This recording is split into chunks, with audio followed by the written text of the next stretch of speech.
My name is Lesotho Scott. I am 21 years of age. I was born and bred in Limpopo, but I reside in the Western Cape for study purposes. I am in my final year of law, and I would love to consider myself as a change driver, not only because I'm a part of Activate Leaders Network, but because I pride myself in being an enthusiast for change. I love when things are not left the way they were found. Hi, my name is Tremaine Barnes, and I'm from Kimberley in the Northern Cape. So I started with the Barefoot Campaign, or my barefoot journey started about 3 years ago. I was working in information management. I was doing an internship in information management at Bremer Hospital in Cape Town. Apio and Lameza. I refer to myself as a gender activist, human rights and a sexual reproductive health rights advocate. And I've just ventured into freelancing as well. The master's graduate at the University of Forte in sociology from Stagsbury, a small village town. And then I moved to Queenstown to further my high school years. And then in 2011, I've been in East London ever since. It's more like a second home now. Hi guys, my name is Zilukazi Mputo. I am from the Eastern Cape, Kwamatwali. I am 25 years of age and I'm a student at the University of Forte doing masters in politics and international relations. Also working at the Student Governance and Development at the University of Forte in Alice. And basically on my other time, I also serve as the board member for the Forte Autumn School Alumni Board as a project manager. And I'm also a fellow at the Democracy Works Foundation. Basically, I am very much inspired by my background because I grew up in a rural area and I went to a township school in Roliso Senior Secondary School. That's where, dreams, where you had dreams, but you had to push a little much more because opportunities are not always there. So I'm always trying by all means to work extra hard and try by all means to make utilize my potential as much as I can. My name is Nomalanga Chuma. I am 22 years old. I am from Kraaifontein, Cape Town. I am the founder of Define a Girl. I'm affiliated with Activate, Siakwazi Youth Network, my organization that I founded in my last year, if I'm not mistaken, of studies. I was studying to become a journalist media studies at Family College. The idea behind the project or the initiative organization now was to empower young women from disadvantaged backgrounds.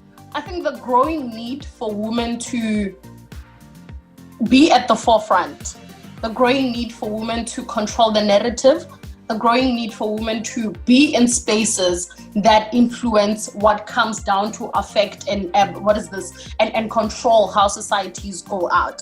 So I wanted to be in a network that connects me to other young leaders out there, because it's so easy to get caught up in the idea that I'm doing too much for someone my age. Whereas when you get into a platform like Activate, you get to realize that there are people as young as you are, some younger than you are, who are giving as much to the world. So it doesn't mean that just because you're young, then you don't owe the world your purpose as yet. So I think growing to be a part of a platform like this, I have learned that there's importance in collaboration. There's importance in knowing the people who are doing equally what you are doing, even if it's not in the same environment, because some are heading organizations of organizations of talent and everything of that sort. Some are heading educational organizations. Some are heading just leisure and fun organizations. But all of them, in one way or another, they are serving this generation. So for me, I joined Activate because I wanted to be in a space where young leaders such as myself get to meet other young leaders, and you just brainstorm from there. How can you best serve humanity? How can you best go into the world and give the world what you feel you have and no one else can give it apart from you? Or didn't know the term that it is coined as feminism.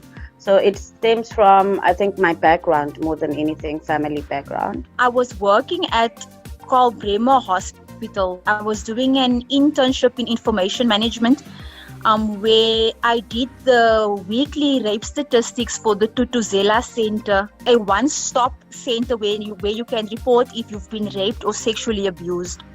Basically, what else I do is the fact that I go back and call my community. I motivate, assist in terms of applications and advise other young women so that they can be able to follow my path, and also they can be able to also have similar opportunities.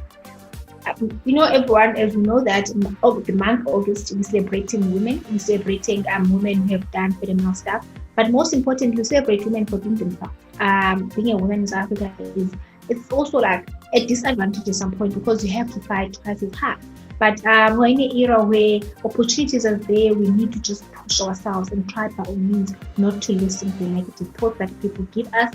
At the same time, we need to support each other, be there for one another.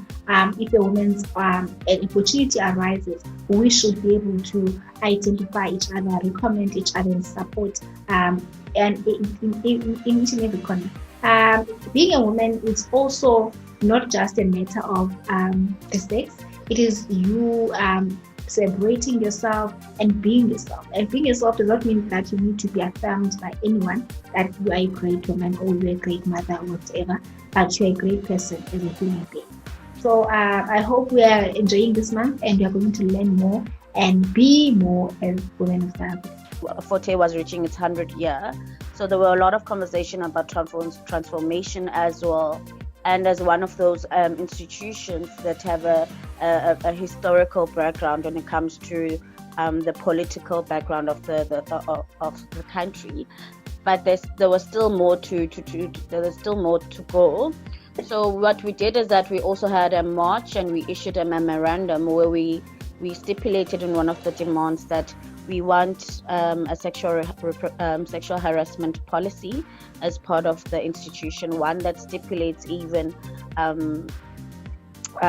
channels where young women can report even sexual harassment. Last team was formulated.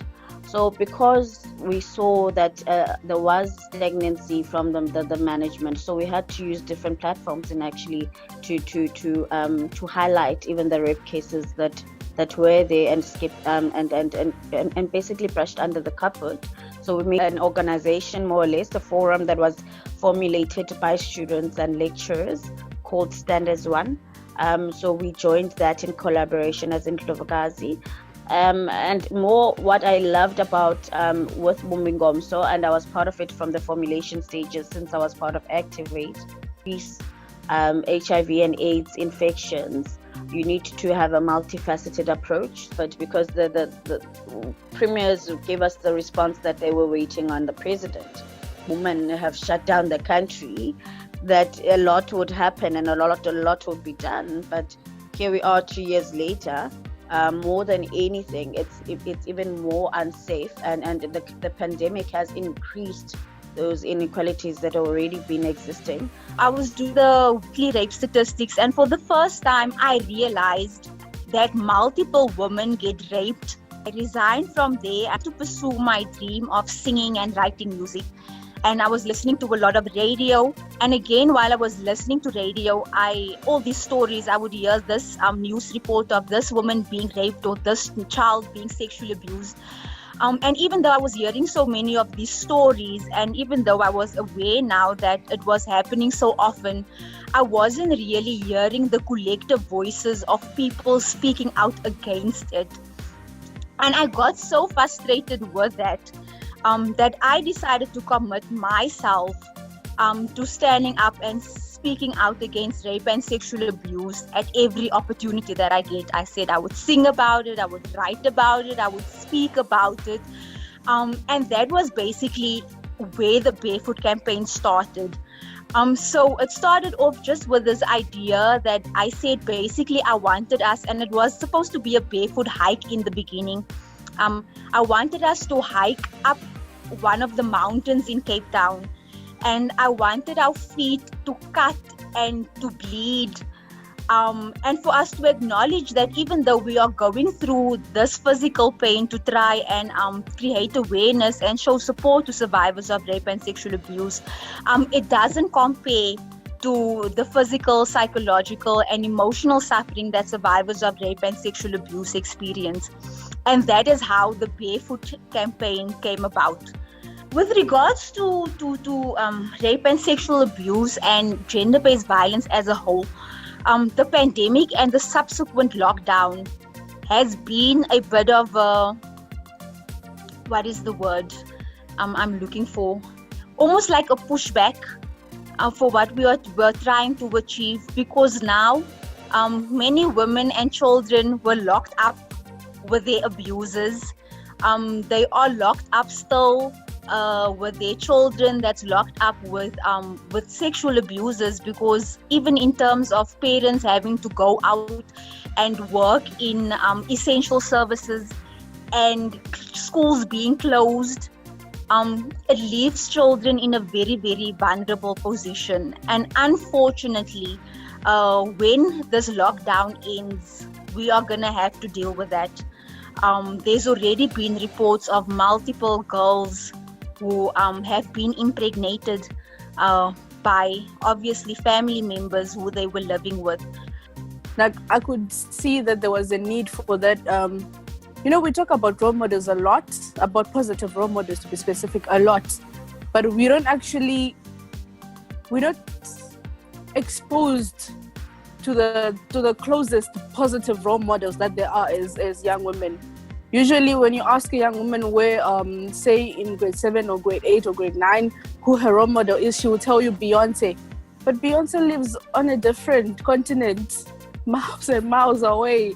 I mean, I just wanted to give them someone who is not necessarily from the same community, but someone who is close to where they are, someone who has lived their life, someone who knows their situation, someone who understands, someone willing to fill in that gap. I've affiliated myself with a variety of organizations. Most of them are about women empowerment, most of them about standing up against gender-based violence, promoting education.